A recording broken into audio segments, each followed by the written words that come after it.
Hey, and welcome to the second video of the ZeitMind deep dive series, showing you how to work with the ZeitMind agent and workspace. We will take the data from the first part that still didn't look right and instruct ZeitMind to fix them for us. One quick note, many of the more technical steps will usually be done when we run the project together. So check if your project already has the data in the right shape. With that out of the way, let's get started. So it's still me, Mario, running the Crust Me Bro Neapolitan pizza shop just down the road from Kennedy Space Center. And I've told you that some days we're absolutely slammed. Lines out the door and I run out of dough by early evening. It's been impossible to predict how many ingredients to prep. And as we learned last time, the spike in demand comes from SpaceX spectators. Now I'm using ZeitMind to dig into the data and prepare my business in a data-driven way. So let's have a look. This is the Excel sheet with the end of day inventory. And it kind of looks alright. I have the dates, I have all these numbers here all fine. But there is this closed early yet column, which is just a time. And maybe what I really want is I want to know how many hours I have been operating that day. And so what I'd like to have is a new column that calculates that. So what I can do is I created a new table here and I went into the definition tab and I'm giving instructions on what I want. And so what I want is I want to add a column called hours open, which by the way, the hours that my shop's open is from 11:30 to 9 p.m. So I gotta convey that to the ZeitMind as well.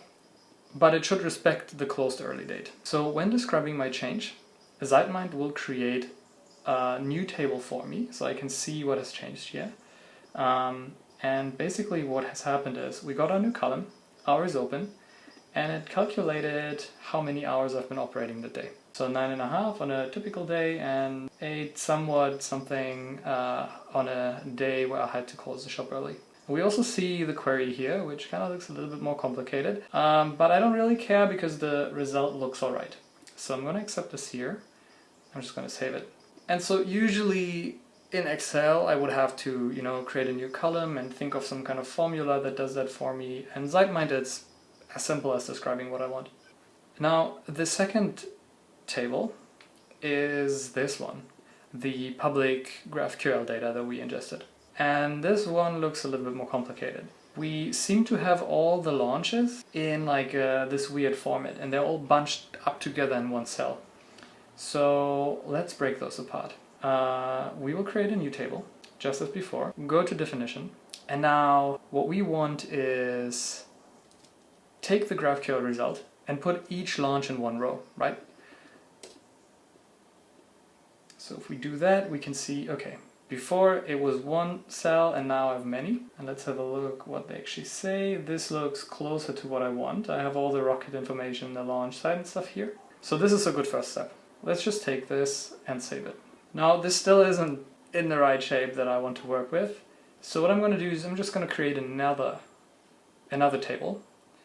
And here what I want is I want that all the information is in columns.